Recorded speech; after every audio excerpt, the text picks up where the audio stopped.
नमस्कार दोस्तों, आप सभी का स्वागत है supreme GS academy YouTube channel पे। तो दोस्तों, आज का हमारा टॉपिक है इंडियन ज्योग्राफी की प्रमुख भारत की प्रमुख झीलें इंडियन ज्योग्राफी में।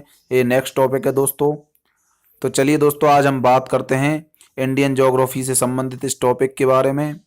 तो यदि आपने अभी तक हमारा चैनल सब्सक्राइब नहीं किया है तो इसको सब्सक्राइब जरूर कर लें, जिससे कि आप रोजाना हमारे द्वारा डाली गई वीडियोज को आसानी से देखते रहें। चलिए दोस्तों, स्टार्ट करते हैं। दोस्तों, सबसे पहले हम आपको झीलों के प्रकार समझाएंगे, फिर समझाएंगे कि आप कौन से राज्य में कौन कौन सी झीलें हैं और कौन सी सबसे बड़ी झीलें हैं। तो चलिए पहली झील की बात करते हैं। पहली झील का प्रकार है दोस्तों विवर्तन झीलें। तो विवर्तन झीलें जो होती हैं दोस्तों, विवर्तन प्लेटों में दरार पड़ने से बनती हैं। जैसे कि आप देख सकते हैं, ये विवर्तन झीलें हैं। तो इन विवर्तन झीलों में दरार पड़ जाती है। इनमें दरार पड़ने के कारण इस प्रकार की ये संरचना बन गई दोस्तों। इस प्रकार इनमें जब वर्षा का पानी भर जाता है तो झीलें बन जाती हैं। इस प्रकार की झीलें विवर्तन झीलें कहलाती हैं। तो भूगर्भिक क्रियाओं के कारण विवर्तन प्लेटों में दरार से जो झीलें बनती हैं उन्हें हम विवर्तन झीलें कहते हैं। जैसे कि नैनीताल झील और भीमताल झीलें। तो ये झीलें विवर्तन झीलें होती हैं जो भूगर्भिक क्रियाओं के कारण विवर्तन प्लेटों में दरार पड़ जाती है और दरार से जो झीलें बन जाती हैं उन्हें हम विवर्तन झीलें कहते हैं। अगली झील है दोस्तों गोखुर झील। तो गोखुर झीलों की बात करते हैं। जब नदियां मैदानी भागों में बहुत अधिक विसर्पण करने लगती हैं तो गोखुर झीलों का निर्माण हो जाता है। तो आप देख सकते हैं, इस प्रकार नदियां जब मैदानी क्षेत्रों में विसर्पण करती हैं तो ये जो झीलें बन जाती हैं, इन झीलों को दोस्तों हम गोखुर झीलें कहते हैं। तो इस प्रकार की जो झीलें हैं, गाय के खुर के समान ये संरचना बन गई है। इस प्रकार की झीलों को गोखुर झीलें कहते हैं। तो ये जो झील है दोस्तों, यहाँ पे यदि वाटर भर जाता है तो इसे हम बोलेंगे गोखुर झीलें। तीसरी झील है लेगुन झील, या फिर इनको पश्च झील जल झील या फिर कयाल झील के नाम से भी जाना जाता है। लेगुन जो झीलें होती हैं इनको पश्च जल झील या फिर कयाल झील भी कहा जाता है। तो तटीय भागों पर समुद्र के जल के इकट्ठा होने से जो झीलें बनती हैं उसे हम लेगून झीलें कहते हैं।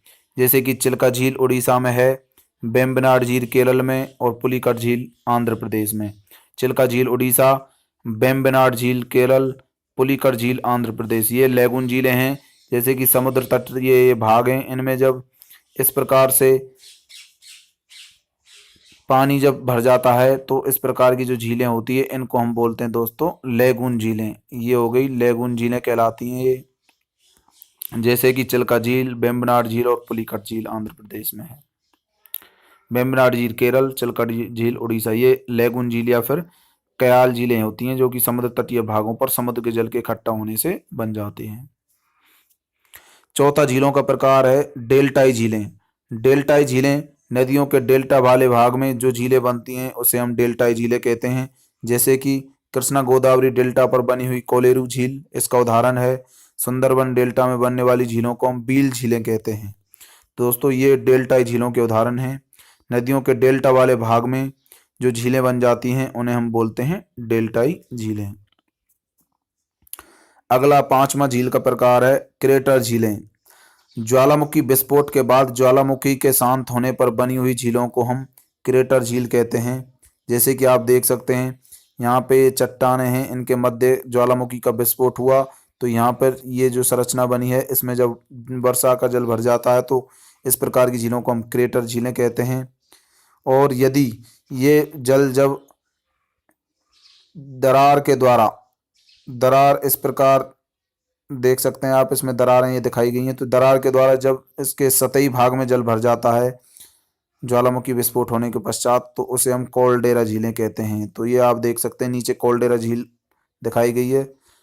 तो लोनार झील महाराष्ट्र में है। टीटीकाका झील दक्षिण अमेरिका में पेरू और बोलिविया में पड़ती है।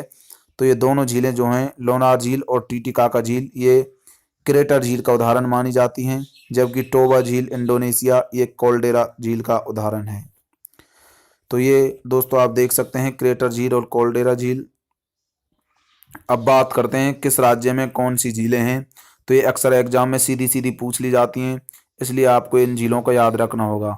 लद्दाख की बात करें तो लद्दाख में दो झीलें पड़ती हैं, पोंगोंग झील, पोंगोंग छो और सीमोरिरी। पोंगोंग छो और सिमोरिरी ये दोनों झीलें पड़ती हैं लद्दाख में। ये खारे पानी की झीलें हैं क्योंकि ये तैतीस सागर का अवशेष हैं। तो पोंगोंग छो और सिमोरिरी दो झीलें हैं जो कि आपको याद रखनी है। दोनों पोंगोंग छो और सिमोरिरी झीलें लद्दाख में पड़ती हैं। अब कुछ हिमाचल प्रदेश की झीलें हैं जैसे कि मच्छियाल, रेणुका, परासर, खज्जर, गोविंद सागर, सूरजताल और चंद्रताल। परासर झील एक प्राकृतिक झील है। गोविंद सागर एक कृत्रिम या फिर मानव द्वारा बनाई गई झील है, इस वजह से इसे कृत्रिम झील कहते हैं। सूरजताल और चंद्रताल ये भी दोनों प्राकृतिक झीलें हैं। तो ये आपको याद रखने होंगे। हिमाचल प्रदेश में मच्छियाल, रेणुका, परासर, खज्जर, यहाँ पे खज्जर है दोस्तों, और उत्तराखंड में खुरपा आएगा, ये ध्यान रखना है। तो खज्जर, गोविंद सागर, सूरजताल और चंद्रताल। सूरज और चंद्रमा ये तो हिमाचल प्रदेश में ही दोस्तों आप देख सकते हैं। हिमाचल प्रदेश में सूरज चंद्रमा याद रखना आपको, सूरज चंद्रमा हिमाचल प्रदेश। गोविंद की दृष्टि, श्री कृष्ण की दृष्टि हर राज्य में पड़ती है, लेकिन यहाँ पे आपको याद रखना है हिमाचल प्रदेश में। खज्जर यहाँ पे आपको ध्यान रखना है, खंजर या खज्जर याद कर लेना इसको आप ट्रिक से। परासर याद रख लेना, ये है रेणुका, ये मछियाल, ये दोनों भी हिमाचल प्रदेश में हैं। तो ये हिमाचल प्रदेश की झीलें हो गई दोस्तों। मच्छियाल, रेणुका, परासर एक प्राकृतिक झील है। खज्जर, गोविंद सागर कृत्रिम झील, सूरजताल, चंद्रताल ये प्राकृतिक झीलें हैं। अब बात करते हैं हम उत्तराखंड की झीलों के बारे में। तो उत्तराखंड में झीलें हैं नैनीताल। तो ज़्यादातर जहाँ पे आपको ताल लगा मिल जाए दोस्तों वो होती हैं उत्तराखंड की झीलें, लेकिन यहाँ पे आपको ध्यान रखना सूरज और चंद्रमा ये दो थे हिमाचल प्रदेश में। मैंने आपको समझा भी दिया है, सूरज चंद्रमा हिमाचल प्रदेश, सूरज ताल और चंद्रताल ये दो ताल केवल हिमाचल प्रदेश में। बाकी जहाँ पे ताल आपको देखा मिल जाए वो आपको सीधा उत्तराखंड ट्रिक करना है। नैनीताल, भीमताल दोनों विवर्तन झीलें हैं। विवर्तन प्लेटों से इनका निर्माण हुआ है, विवर्तन प्लेटों में दरार से। सतताल, डोडीताल, नौकुचिया ताल, खुरपा ताल, देवताल और राक्षस ताल। यहाँ पर भी देवता और राक्षस मिल गए, उत्तराखंड में भी उतर गए। तो यहाँ पे ध्यान रखना दोस्तों, ताल जहाँ पे दिख जाए आपको उत्तराखंड में भीमताल, नैनीताल, सतताल, डोडीताल, नौकुचिया ताल, खुरपा ताल, देवताल और राक्षस ताल। अगला है दोस्तों चंडीगढ़। तो चंडीगढ़ में एक झील आपको याद रखनी होगी, सुखना झील, जो कि मानव द्वारा निर्मित एक झील है, सुखना झील। तो आपको ध्यान रखना चंडीगढ़ में बहुत ज़्यादा सफाई है, वहाँ बहुत ज़्यादा स्वच्छता है, वहाँ बहुत ज़्यादा लोग पैसे कमाते हैं, तो इस वजह से वहाँ सभी लोग सुखी रहते हैं। तो ये ध्यान रखना आपको, चंडीगढ़ में सुखना झील पाई जाती है। तो चंडीगढ़ में कौन सी झील है दोस्तों? सुखना झील। हरियाणा की बात करें तो हरि नाम दिख रहा हरियाणा में दोस्तों। तो हरि जहाँ पाए जाएंगे विष्णु भगवान, हरि का मतलब विष्णु भगवान, तो वहां पे ब्रह्मा जी भी मिलेंगे, ब्रह्म सरोवर मिलेगा, और सूरज को चढ़ाने के लिए एक कुंड भी मिलेगा। तो आपको याद रखना हरि जहाँ मिलेगा वहां ब्रह्मा और सूरज जरूर मिलेंगे। तो हरियाणा में क्या है? ब्रह्म सरोवर झील और सूरज कुंड झील, दोनों कृत्रिम झील हैं, ब्रह्म सरोवर और सूरज कुंड। अब राजस्थान की बात करते हैं। तो राजस्थान के लोग इसको आसानी से याद कर सकते हैं कि राजस्थान में दो प्रकार की झीलें पाई जाती हैं, खारे पानी की झीलें और मीठे पानी की झीलें। खारे पानी की झीलों में सांवर, डीडवाना, पंचपदरा, कुचामन, लूनकरणसर और फलोदी झीलें। तो ये हो गई दोस्तों सांवर, डीडवाना, पंचपदरा, कुचामन, लूनकरणसर और फलोदी। मीठे पानी में जयसमंद, राजसमंद, पिछौला, फतेह सागर, अना सागर, नक्की और पुष्कर झीलें। तो ये हो गई दोस्तों राजस्थान की झीलें। खारे पानी की झीलों में सांवर, डीडवाना, पंचपदरा, कुचामन, लूनकरणसर और फलोदी। मीठे पानी की में जयसमंद, राजसमंद, पिछौला, फतेह सागर, अना सागर, नक्की और पुष्कर झीलें। अब है दोस्तों महाराष्ट्र की झील। महाराष्ट्र में दो झीलें पाई जाती हैं, एक है लोनार झील और दूसरी है पोबाई झील। लोनार झील एक क्रेटर झील है, पोबाई झील एक प्राकृतिक झील है। लोनार झील कहाँ पे दोस्तों? लोनार एक क्रेटर झील है, महाराष्ट्र में है, और पोबाई जो है एक प्राकृतिक झील है। पोबाई झील एक प्राकृतिक झील, लोनार झील एक क्रेटर झील का उदाहरण मानी जाती है। लोनार झील कहाँ पे? महाराष्ट्र में है लोनार झील, और पोबाई झील एक प्राकृतिक झील है, दोनों महाराष्ट्र में है, लोनार झील और पोबाई झील। कर्नाटक में दोस्तों केवल एक झील पड़ती है, बेलांदुर झील। कर्नाटक में एक झील है केवल, बेलांदुर झील, ये आपको याद रखनी है। कर्नाटक में बेलांदुर झील, कर्नाटक में बेलांदुर झील। केरल की बात करें तो केरल में 3 झीलें हैं, वेम्बनाड झील, अष्टमुदी झील, पेरियार झील। पेरियार केरियार ये आपको ट्रिक से याद रखना, पेरियार केरियार, केरियार मतलब केरल, पेरियार केरियार, अष्टमुदी और वेम्बनाड। वेम्बनाड झील, अष्टमुदी झील और पेरियार झील ये हैं केरल में। वेम्बनाड झील भारत की सबसे लंबी झील है, भारत की सबसे लंबी झील मानी जाती है और एक लैगून झील के उदाहरण मानी जाती है वेम्बनाड झील और अष्टमुदी झील दोनों। केरल की में लैगून झीलों को कयाल के नाम से भी जानते हैं, तो केरल की जो लैगून झीलें हैं उनको हम कयाल के नाम से जानते हैं। तो ये वेम्बनाड झील, अष्टमुदी झील, इनको हम कयाल भी कह सकते हैं क्योंकि ये लैगून झीलें हैं और केरल में हैं। तो वेम्बनाड झील, अष्टमुदी झील और पेरियार झील ये आपको याद रखनी होंगी केरल में। पूछ लिया जाए भारत की सबसे लंबी झील कौन सी, वेम्बनाड झील। अब बात करते हैं दोस्तों तमिलनाडु की झीलों की। तो तमिलनाडु में 2 झीलें आपको याद रखनी है, कोडाई कनाल और दूसरी है दोस्तों कालीवेली। कोडाई कनाल झील तमिलनाडु, कालीवेली झील तमिलनाडु, कोडाई कनाल तमिलनाडु, कालीवेली झील तमिलनाडु। ये तमिलनाडु में 2 झीलें हैं, कोडाई कनाल और कालीवेली। कोडाई कनाल और कालीवेली झील कहाँ है, तमिलनाडु में, कोडाई कनाल और कालीवेली। आंध्र प्रदेश की बात करें तो आंध्र प्रदेश में पुलिकट झील एक लैगून झील है, कोलेरी झील एक डेल्टिक या डेल्टाई झील मानी जाती है। तो पुलिकट में लैगून झील और कोलेरू झील एक डेल्टिक झील है। तो आंध्र प्रदेश में 2 झीलें हैं, पुलिकट झील और कोलेरू झील। पुलिकट झील कहाँ है, आंध्र प्रदेश में, कोलेरू झील कहाँ है, आंध्र प्रदेश में। पुलिकट झील एक लैगून झील मानी जाती है, कोलेरू झील जो है डेल्टिक झील मानी जाती है। पुलिकट झील लैगून झील का उदाहरण है और कोलेरू झील भी एक डेल्टिक झील का उदाहरण माना जाता है। पुलिकट झील और कोलेरू झील दोनों झील दोस्तों आंध्र प्रदेश में हैं, ये आपको याद रखना। कोलेरू झील आंध्र प्रदेश, पुलिकट झील आंध्र प्रदेश। पुलिकट एक लैगून झील का उदाहरण है और कोलेरू झील एक डेल्टिक झील का उदाहरण है।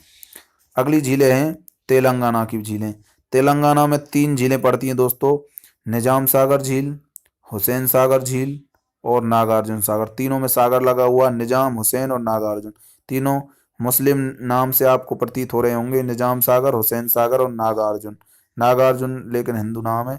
तो 2 तो हो गए निजाम और हुसैन, एक हो गया नागार्जुन। तीनों तेल की मालिश करते हैं अपने शरीर पर, इस प्रकार आपको याद रखना है। निजाम, हुसैन और नागार्जुन ये तीनों तेल लगाते हैं अपने बॉडी पर। तो ये हो गए निजाम सागर, हुसैन सागर, नागार्जुन सागर, तीनों तेलंगाना में हैं। अगली बात करते हैं दोस्तों उड़ीसा में झील। उड़ीसा की एक झील है चिल्का झील। चिल्का झील भारत की सबसे बड़ी खारे पानी की झील, सबसे बड़ी लैगून झील, सबसे बड़ी झील। तो भारत की सबसे बड़ी झीलों में चिल्का झील पर आती है और भारत की सबसे बड़ी खारे पानी की झील भी चिल्का झील को ही माना जाता है, सबसे बड़ी लैगून झील भी चिल्का झील को ही माना जाता है। मणिपुर की बात करें तो मणिपुर में एक झील पड़ती है लोकटक झील। मणिपुर में कौन सी झील है दोस्तों, लोकटक झील। केबुल लामजाओ राष्ट्रीय पार्क भी इसी में पड़ता है, जिसे तैरता हुआ राष्ट्रीय पार्क कहा जाता है। केबुल लामजाओ राष्ट्रीय पार्क कहाँ दोस्तों, मणिपुर में है, तो लोकटक झील में स्थित है। तो केबुल लामजाओ राष्ट्रीय पार्क जो है दोस्तों मणिपुर में है, लोकटक झील में, जिसे हम तैरता हुआ राष्ट्रीय पार्क के नाम से भी जानते हैं।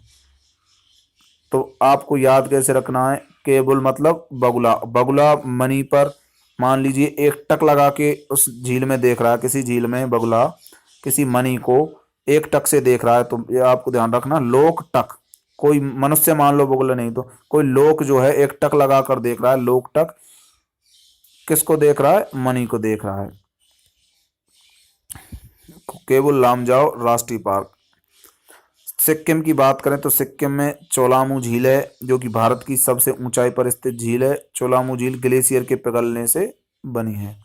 तो चोलामू झील भारत की सबसे ऊंचाई पर स्थित झील है, ग्लेशियर के पिघलने से इसका निर्माण हुआ है। ये सिक्किम में पड़ती है। चोलामू झील जो है भारत की सबसे ऊंची झील, ग्लेशियर के पिघलने से बनती है। चोलामू झील भारत की सबसे ऊंची झील मानी जाती है। चोलामू झील भारत की सबसे ऊंची झील है, ग्लेशियर के पिघलने से बनती है। नोट, देवताल झील जो है भारत की दूसरी सबसे ऊंची झील मानी जाती है। देवताल झील क्या है, भारत की दूसरी सबसे ऊंची झील है। चोलामू झील जो है भारत की सबसे ऊंची झील मानी जाती है। चोलामू झील क्या भारत की सबसे ऊंची झील है, चोलामू झील ग्लेशियर के पिघलने से बनती है। देवताल झील भारत की दूसरी सबसे ऊंची झील है। तो ये हो गई दोस्तों भारत की प्रमुख झीलें। तो इंडियन ज्योग्राफी का ये टॉपिक आपका पूर्ण रूप से खत्म हो चुका है। तो ये वीडियो आपको कैसा लगा, वीडियो को लाइक करें, चैनल को सब्सक्राइब करना ना भूलें। और दोस्तों इसके बाद नेक्स्ट टॉपिक चालू करने वाले हैं हम जलवायु। तो ये वीडियो आपको कैसा लगा हमें कमेंट करके अपने विचार जरूर व्यक्त करें। ज़्यादा से ज़्यादा इस वीडियो को शेयर करें। धन्यवाद दोस्तों।